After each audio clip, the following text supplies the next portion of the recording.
から東日本大震災においてお亡くなりになられた方々への黙祷についてご協力のお願いをいたします。これより東日本大震災においてお亡くなりになられた方々へのご冥福をお祈りし、1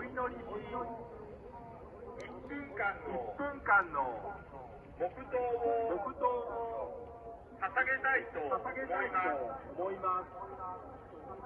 地震発生の時刻に合わせてサイレンを鳴らしますので、1分間の黙祷をお願いいたします。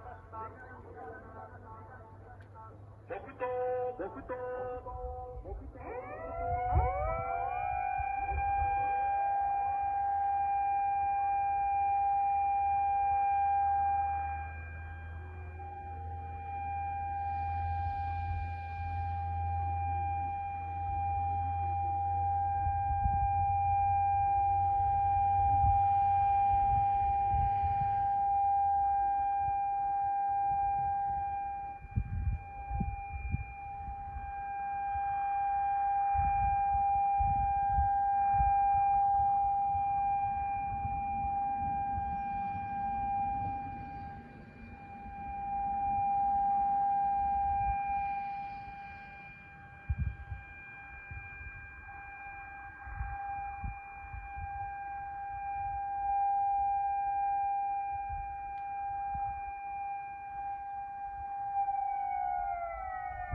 黙祷終わり。